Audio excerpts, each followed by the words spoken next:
I'm right there with you guys. This movie doubles down on that zaniness of Ragnarok, but it never reaches the heights of it. And like we were saying before, there's a lot of great ideas, a lot of great moments in this movie, but it's that story where I think it really misses. Hello and welcome to the Movie Podcast spoiler-free review of Thor, Love and Thunder. My name is Daniel. I am one of your hosts today, and joining alongside me are Love and Thunder themselves. Shahbaz. Who am I? You're Love. Oh, I do love. It's true. Yeah. And Thunder, who also wants to look like Thor, and that's why he dyed his hair blonde. Yes. Anthony. Hello, Anthony. Hello. Hello, everyone. Hello, the world. How are you doing, Anthony? I'm doing well. I am doing as good as I can be in this world that we live in. That's no weather today. No weather. No weather. No nothing. No, I was doing groceries. None of that. Today we're going to be talking about Thor, Love and Thunder. Of course, this is the latest entry into the MCU, directed by Taika Waititi. This is his second film in the MCU, and we're going to talk all about it very soon. But as always, you can catch a brand new episode of the Movie Podcast every single Monday. We have an awesome interview out right now with Joseph Quinn, who plays Eddie Munson in Stranger Things 4. Please go check that out on YouTube or on podcast feeds. Wherever you listen to us, wherever you support us, we'd love for you to check it out. We had a great conversation with him. We absolutely loved Stranger Things 4, and we want to tell you all about it. So go check out our reviews as well. And make sure you check out throughout the week for all of our reviews and interviews on the latest movies and series. We have lots of interviews and lots of reviews out on the feed right now. So if you're new to the channel, hello and welcome. Please check out all the incredible episodes we have waiting for you.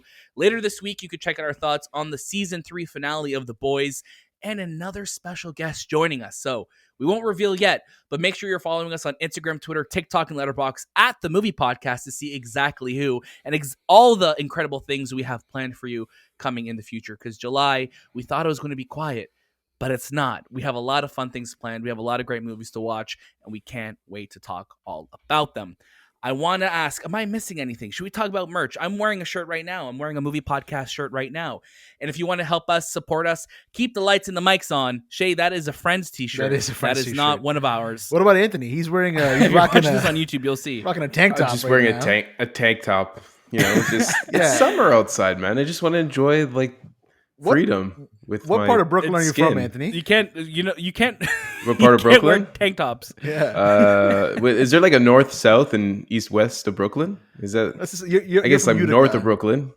Oh, north of Brooklyn pizza. Yeah, north of Brooklyn pizza. Shout out to them because they have good pizza. Utica, I think not that's really north. Of the show. Okay. But not sponsors of the show. If you would like to be a sponsor of the show, let us know. You know where to reach us at. But yeah, just wearing a tank top. Hello at TheMoviePodcast.ca. Exactly. Leave me alone, Shay. Let me wear my tank top. All right, fine. Anthony also had Anthony had a gold chain on as well too that it's hidden beneath the tank top right now. He's also got a diamond and I cross. loved it just because.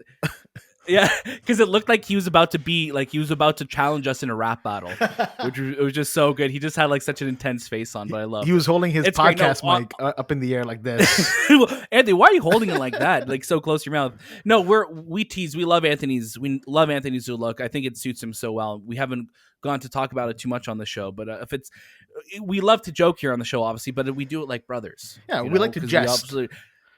If we honestly thought it looked bad, we wouldn't say anything at all. No. We wouldn't draw any attention to it. In fact, but we want to draw more attention to it. Before we started recording, Anthony called me chunky, right? So, I mean, there's also that. No, I never said. I never referred to Anthony, you. So a little background on what was happening before we started recording today. We were talking about, as everyone does, we were talking about our internet speeds, upload and download. We're such nerds. And because we were recording, we were about to start recording, one of our cameras, or Shay's camera, went a little blurry. So instead of saying, "Hey Shay, you look a little pixelated," or "You look a little blurry," Anthony just said, "Hey Shay, you look chunky." And it just caught us all by surprise. And I'm going to start working out now thanks to Anthony. Anthony, you're my motivator, if anything. There you go. We're going to get a montage at the beginning of the next episode, like Thor does in Love and Thunder, where he's just roping chains and doing all that fun stuff. Mm-hmm. So, of course, I think that's a perfect segue. Let's get right into it. Today, we are talking about Thor, Love and Thunder. This film is releasing on July 8th. exclusively in theaters. And as always, I want to thank our friends at Walt Disney Studios Canada for inviting us to watch this film for review.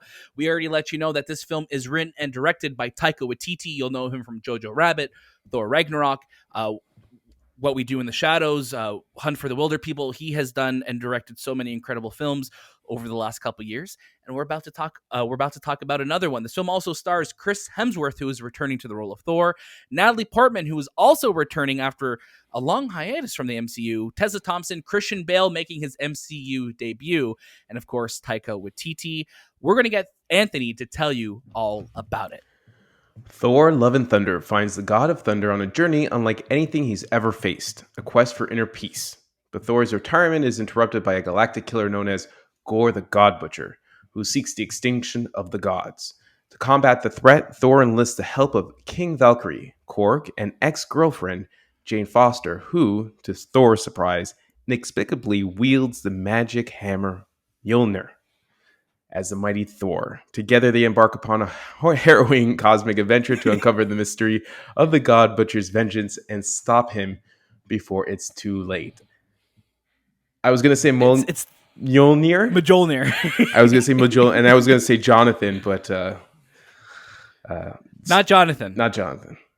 Not Jonathan.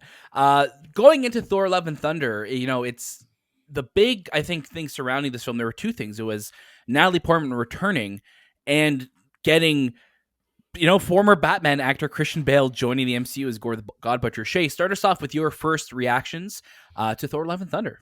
Yeah, Thor: Love and Thunder. Wow, that's like a tongue twister for some reason.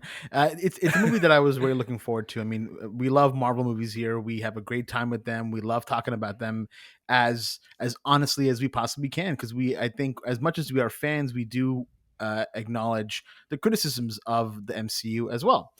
And again, I think Thor Ragnarok is a top 3 Marvel movie for me, or top 5 even. I absolutely love and adore that movie, and I watch it all the time. So when it came to Thor Love and Thunder, I was very excited to have Taika coming back, to know that the fact that we're going to get the Guardians with Thor as well. And then the movie happened, and it's about 2 hours long, and in the whole 2 hours, I kind of just sat there laughing at a lot of great moments, but just not feeling much else from the movie. And it didn't hit me in any way that I was hoping for it to hit me, and I wasn't falling in love with it the way I think I should have been falling in love with it. Because again, all the ingredients are there, but for some reason the movie never felt like it was committed to a lot of the plot points, and also it never really gave me a phenomenal story, especially when we got one in Thor Ragnarok that was so full of depth, and it had so many great areas that they like to explore. In this movie, it's a pretty straightforward story, and there are some great performances that we're still getting. I just wish this movie gave me more, and because of that reason, I wasn't in love with this movie. I kind of walked out of it going like, that was okay, and I didn't think about it much further than that. And we watched a lot of movies that week. Then we went to go watch Thor. Thor didn't even come into the top 3 or 5 of the movies that I watched that week, and that kind of made me sad.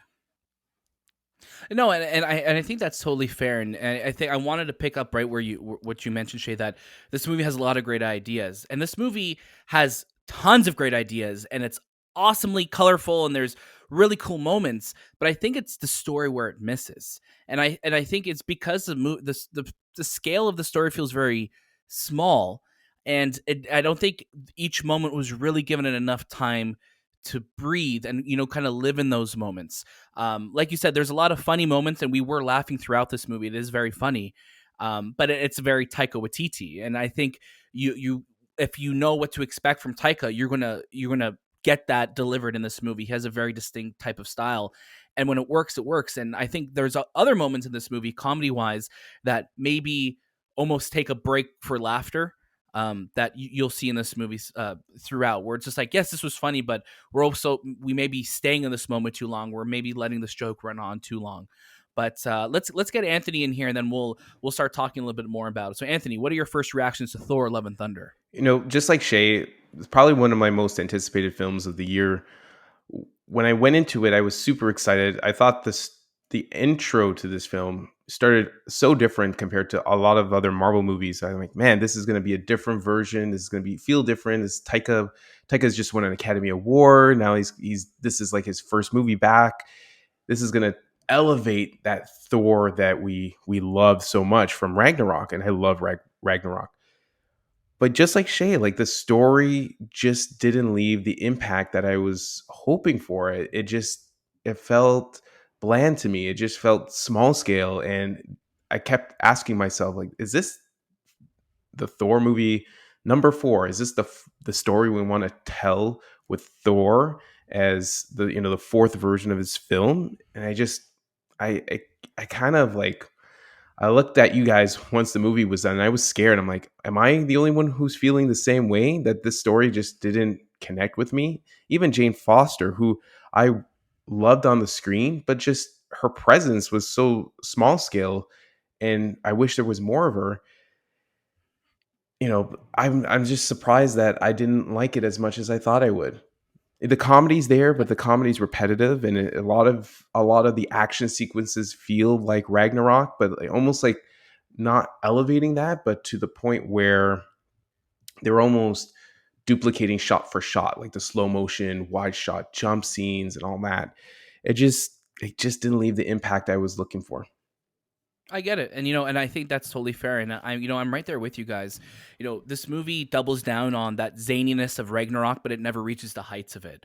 And like we were saying before, there's a lot of great ideas, a lot of great moments in this movie, but it's that story where I think it really misses. And I think that the ingredients, like Shay was saying, they're all there. There's a lot of great things in this movie. And I look at Natalie Portman, who is fantastic. I loved her um, as Jane Foster in the first Thor film, and even in the Dark Worlds. The Dark World gets, I think, a lot of hate in the MCU, but there is some really great moments in that movie, and I think Natalie Portman is great in it.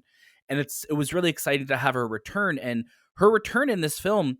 It's exciting to see her, but I wish it was more developed, because we see her, dealing with cancer, and are like, okay, like, and it's like, okay, this is heavy stuff, and then we kind of just jump to her being the mighty Thor. And I wish there was more of connective tissue throughout this movie, because we get her as Thor, and she looks great, she acts great, it's great seeing that, but it's like, okay, let's develop her as a character on her own a little bit more. Let's see the moment of her becoming mighty Thor actually happen. It just kind of jump cuts to that. I totally agree. I almost wanted to say I wanted to see her more than I wanted to see Chris Hemsworth as Thor, because I thought her story was so unique. Like, Yeah. Jane Foster as Thor, battling cancer as someone who's not in the wielding the hammer, and then having to wield the hammer because that's the only way she can survive, is such an Yeah. interesting story.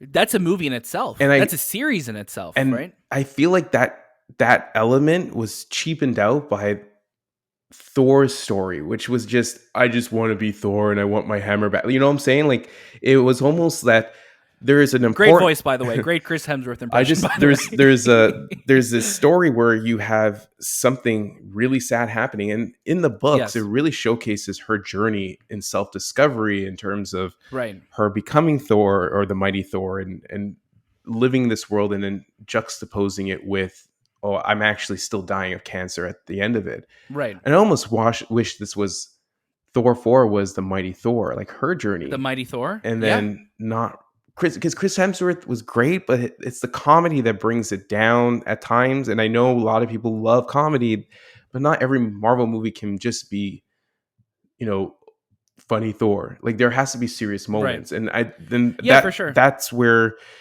I think Ragnarok did a really good job of combining the two. Well, this one was more funny than serious, even though you had a probably the best performance of a Marvel villain with Christian Bale. I just didn't feel scared from him in terms of world-ending stuff. I got you, Shay. Yeah, I think you guys are bringing up some great points. I also think there's a lot of missed opportunities in this movie. You look at, this is the movie where the Guardians are supposed to be in it too, but Yes.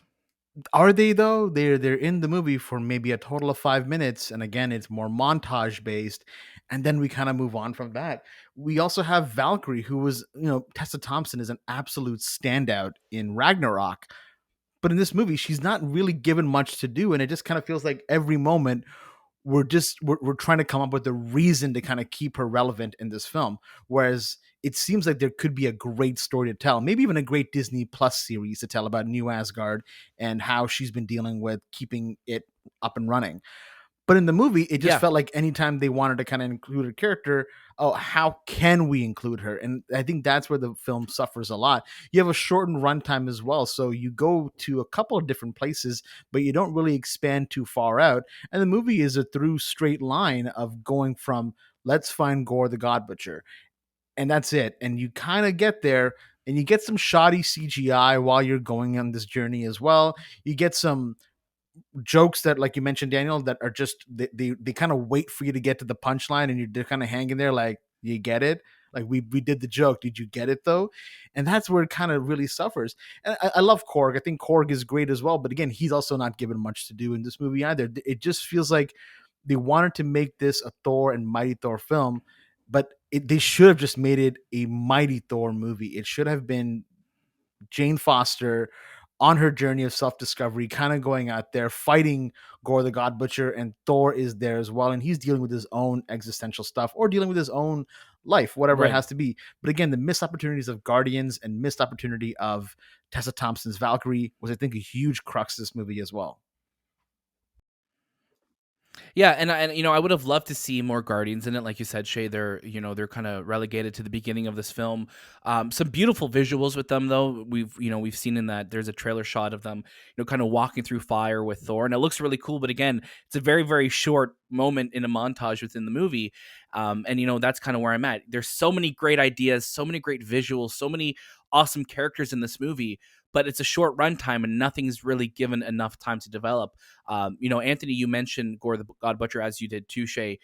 Christian Bale, we haven't spoken about him too much, but he's fantastic. Christian Bale is always going to deliver. He obviously, he's a very different type of actor that we've seen join the MCU, and it's really cool seeing him in this role. And he spoke a lot about how he wanted to take this role because his kids wanted him to do it, and he delivers. He's scary, but again, I wanted more of him. Like there's a couple scenes, he gets a couple like monologues in this movie where we're like, damn, dude, you're giving it. You're like, you are scary. You have such great presence on screen. I really like Gore as a character. I just wish that we had more time to develop him, and I think the shortened runtime of this movie really does a disservice to expanding on what we could have gone within this movie, right? I would have loved some more Gore scenes. I would have loved more scenes with the mighty Thor, and that's where I'm at. But again, this movie also has Thor on a Viking ship pulled by goats with Stormbreaker shooting out a Bifrost. And I'm like, that's like the most rad thing ever. And that's so cool. And there's a lot of moments like that. The goats are cool for a few minutes and then they're like, okay, they're going to keep screaming the whole movie. Okay. All right. Sounds good. Yeah. But it's just funny because like there's a lot of just 80s just like exploding out of this movie, just like that radical Jack Kirby visuals, and that's so cool. And I love that we're at a place with Thor that we could finally embrace that, because you look at the Dark World and you look at the first Thor film, Thor's just a very just stoic, sterile character, and now he's just like shooting rainbows out of Mjolnir and Stormbreaker, which is really cool to see as well. Also, I just want to say Michael Giacchino's score again. Michael Giacchino never disappoints. He has like this crazy like literally just like shredding guitar that plays throughout this movie. That's really cool, and hearing that mixed with an orchestral score is very very interesting. So I'm excited to hear that Thor when it does drop. That score, sorry, not that Thor. That score when it does drop. The Thor score. Thor scores in 7 years. But yeah, but exactly like you two. I mean, I think we see the potential in this movie. I just wish that the movie saw the potential in itself and really took that time to develop these characters more, develop these plot lines more, because it feels a lot of things in this film feel like it's not fully baked yet. Like there's the idea, but the breakthrough wasn't there. Yeah, Christian Bale is so good. Again, like we mentioned, he's the right kind of actor to play this role, because Gore is so interesting, but the disservice again is done by not having him in the movie too much. He could have been so much more. And again, no spoilers, but with the ending of this movie, I was so let down because it felt too neatly tied up. It felt like too much of like a wink and a nod to your face of like, hey, this is what we're doing, and it didn't leave me going like, wow, like that is the ending of the movie. The ending really is what I think dampened the film even further for me. I wanted so much from this movie, and I didn't leave with a lot. And the movie though has a Let's fantastic mid credits though. sorry, go ahead. No, real quick, I was going to say that it has a fantastic mid credit Yes. sequence. The end credits, the after credits though is okay, but the mid credits is like, yes, I like where this is going to go. And we haven't even talked about Russell Crowe as Zeus really. It's a choice. The year of interesting accents. You Yeah. know, it's, you know, we have Tom Hanks doing his Tom Parker accent, and then we have Russell Crowe doing his Zeus accent. I liked Zeus. I just, again, it's a very interesting, like kind of Borat impression that he's doing. In Sounds this like movie. Gru. My Remember wife. we were Yeah. like, Yeah, you are Thor. I'm with the minions. You know, he's just like, oh, that's okay. Yeah, all right, sounded all right, like a caricature, and I'm sure maybe that's what the comedy elements wanted to take, but That's what Zeus sounded like. But, You know, I yeah. think that's accurate. yeah, Let's get to our final recommendations of Thor: Love and Thunder. Anthony, I'm going to get you to start us off. I'm going to recommend you add it to your queue. This is not something you have to run to the theater. Probably you will be if you are a Marvel fan. A lot of people are, and they'll probably go. But if you're listening to my advice, I would say just wait for it to show up on Disney Plus, because you don't have to watch it on the big screen. It didn't even leave it in, like, the battle sequences weren't even enough to be warranting a big screen, because it really focuses on the comedy aspect. But yeah, overall, add it to your queue, watch it later. I wish I could say the other, but yeah. Thank you, Shahbaz. yeah. Same here. I'd say add it to your queue. I think that now that Disney Plus has that 45-day window of theatrical releases, you will be getting a nice looking version of it at home. Probably with an IMAX enhanced version as well, with the widescreen version. So, Oh, definitely. if you got a great TV at home, this is a great movie to watch there. But for the theater experience, it didn't leave much for me. Got you. I'm right there with you guys. And like Anthony said, if you are a Marvel fan, you're going to be going to watch this opening night, and you're going to at least get your money's worth with the visuals and the characters and the fun moments. But for everybody else, heed our advice. You could watch this on Disney Plus in 45 days. Have a great time with it there. Not one that you have to run out and go see, but like we said, if you are a Marvel fan, you're most likely going to go watch it anyways. And we want to know what you think. Please write into the show, message us on Instagram, Twitter, TikTok, wherever you follow us. Let us know what you think of this movie, or if you're going to watch it, leave a comment below on YouTube, because we'd love to know what you think and what you think going forward, where we could see these characters go, because we know, hopefully, we'll see Thor and these characters return at some point in the future, be it in an Avengers film or another Thor film. We don't know. But we will see. Thank you so much again to our friends at Disney Studios Canada for inviting us to watch this film. If you are looking to watch Thor in theaters, it does release July 8th, exclusively in theaters, and you can watch it in IMAX as well. As always, you can catch a brand new episode of the Movie Podcast every single Monday. We have a great episode out right now with Eddie Munson of Stranger Things 4, who is obviously played by Joseph Quinn. You can check that out, and look forward to all of our other great episodes coming this week, and all the great ones that are already available to you right now. Make sure you're following us, like I said, at The Movie Podcast on Instagram, Twitter, TikTok, and Letterboxd. Drop us 5 stars on Apple Podcasts and Spotify, and leave us a review. Let us know what you think of the show. We love doing it. We want to keep doing it. So thank you so much for that. That was This Time with The Movie Podcast, and we'll see you next.